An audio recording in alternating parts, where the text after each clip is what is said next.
আসসালামু আলাইকুম সুপ্রিয় শিক্ষার্থীরা, তোমরা কেমন আছো? আশা করি অনেক ভালো আছো। আজকে নিয়ে চলে আসলাম সপ্তম শ্রেণীর বাংলা বই, যার জন্য পড়ব গদ্য কাবুলিওয়ালা। লিখেছেন কে? রবীন্দ্রনাথ ঠাকুর। এখানে আমরা অনেক রিডিং দেখতে পাচ্ছি, চিত্র দেখতে পাচ্ছি। এখন তোমরা অনেক বড় হয়ে গিয়েছো, আশা করি সকলে রিডিং পড়তে খুব ভালো মতোই জানো। সো এখানে আছে শব্দার্থ ও টিকা। এখানে শব্দের অর্থগুলো দেওয়া আছে বইয়ে, এগুলো কিন্তু তোমাদের হোমওয়ার্ক থাকছে, অবশ্যই তোমরা এগুলো মুখস্থ করে নিবে। এরপরে বহু নির্বাচনী প্রশ্নের উত্তরগুলো আমরা দেখে নেব। কাবুলিওয়ালা গল্পে শঙ্কিত স্বভাবের মানুষটি কে? শঙ্কিত স্বভাবের মানুষটি কে? এখানে হবে উত্তর ক রহমত, মিনির মা, দয়াল নাকি মিনির বাবা? কে বলতে পারো? অবশ্যই কিন্তু কমেন্ট করে জানাবে। মিনির মা, তাই না? শঙ্কিত মানুষটি হচ্ছে মিনির মা। এখানে 2 নাম্বার দেখি, মিনির বাবার মনে একটু ব্যথা বোধ হয়েছিল কেন? ক মিনি শ্বশুরবাড়ি যাচ্ছে বলে, খ রহমতকে কারাগারে যেতে দেখে, গ মিনির সাথে রহমতের দেখা না হওয়ায়, ঘ রহমতের মেয়ের কথা ভেবে। এটাও বলতে পারলে অবশ্যই কিন্তু তোমরা কমেন্ট করবে, আর চ্যানেলটিকে ভালো লাগলে সাবস্ক্রাইব করে দিবে। খ নাম্বার রহমতকে কারাগারে যেতে দেখে। উদ্দীপকটি পড়ে 3 আর 4 নাম্বারের প্রশ্নের উত্তরগুলো করে নিবে।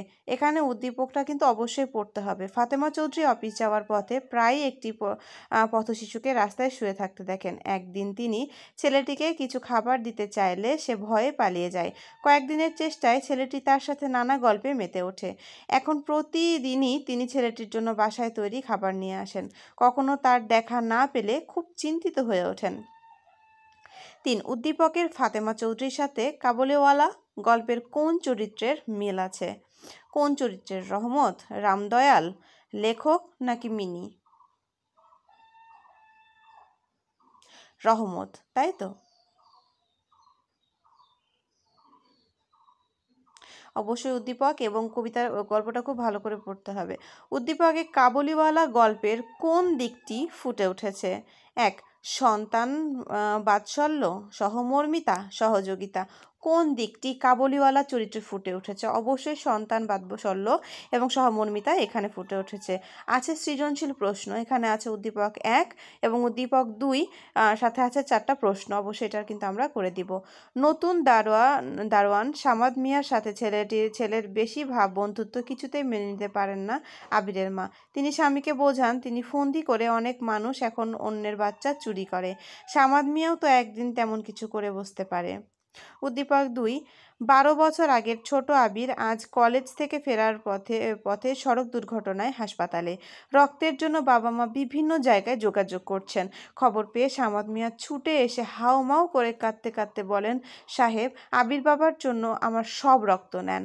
আমার নিজের ছেলেরে হারাইছি, ওরে হারাইলে আমি বাঁচুম না।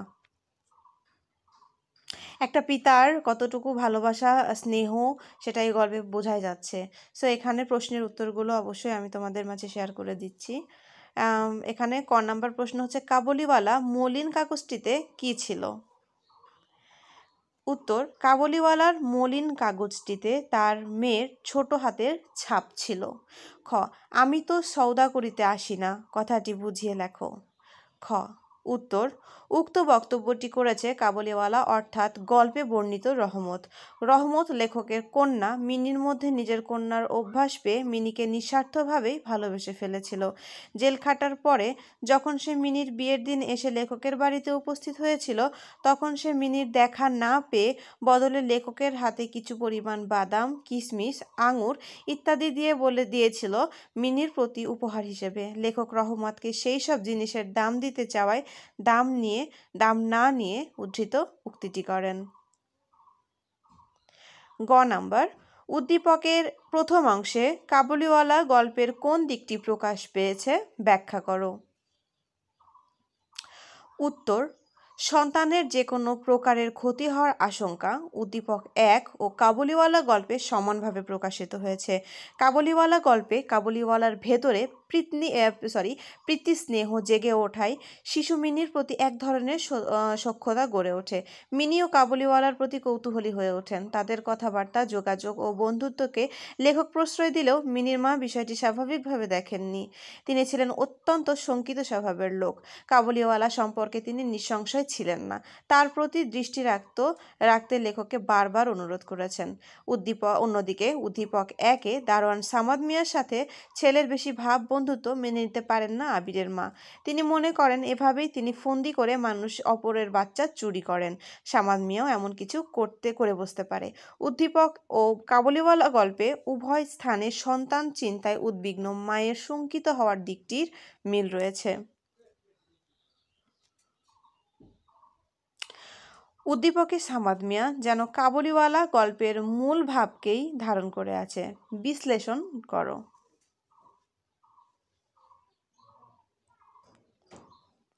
ঘ। উদ্দীপকের সামাদ মিয়ার কাছে সন্তান বাৎসল্য মুখ হয়ে ওঠায় তা কাবুলিওয়ালা গল্পের মূল ভাবকেই ধারণ করে আছে। কাবুলিওয়ালার মিনি বয়সী এক মেয়ে আছে। জীবন জীবিকার সন্ধানে কাবুলিওয়ালাকে তার নিজ দেশ ছেড়ে বিভিন্ন জায়গায় ঘুরে বেড়াতে হয়, কিন্তু মেয়ের স্মৃতি সে ভুলতে পারে না। চঞ্চল মিনিকে দেখে তার মধ্যে পিতৃত্ব আরও বেশি জেগে ওঠে। মিনির বিয়ের দিন মিনির সাথে দেখা হবে না জেনে কাবুলিওয়ালা খুব ব্যথিত হয়। অন্যদিকে উদ্দীপকে আমরা লক্ষ্য করি সামাদ মিয়ার ছিল আবিরের প্রতি বয়সী ছেলে। সন্তান হারানোর দুঃখ ভুলতে সে আবিরের প্রতি আগ্রহ দেখায়। সড়ক দুর্ঘটনায় আবির আহত হলে হাসপাতালে রক্তের প্রয়োজন হয়। আবিরের এই দুর্ঘটনার খবর শুনে সামাদ মিয়া হাউমাউ করে কাঁদতে থাকে আর বলে, সাহেব, আবির বাবার জন্য আমার সব রক্ত নেন। কাবুলিওয়ালা গল্পে মিনির প্রতি কাবুলিওয়ালার ছিল অপরিসীম স্নেহ ও ভালোবাসা। উদ্দীপকেও সামাদ মিয়া আবিরের জন্য রক্ত দিয়ে মৃত সন্তানের স্মৃতি ভুলে থাকার জন্য সে আবিরের মাঝেই সন্তানকে খুঁজছে। তাই বলা যায় উদ্দীপকের সামাদ মিয়া যেন কাবুলিওয়ালা গল্পের মূল ভাবকেই ধারণ করে আছে। অনুশীলনীতে শুধুমাত্র একটি প্রশ্ন দেওয়া আছে। অবশ্যই নেক্সট ক্লাসে তোমাদের সাথে 2টি থেকে তারও অধিক সৃজনশীল প্রশ্ন নিয়ে আসা হবে। সেই পর্যন্ত ভালো থাকবে। আর যদি আমার চ্যানেলটিকে ভালো লেগে থাকে, বাংলা টেক অফিসিয়াল অবশ্যই আমার চ্যানেলটিকে সাবস্ক্রাইব করে আমার পাশে থাকবে।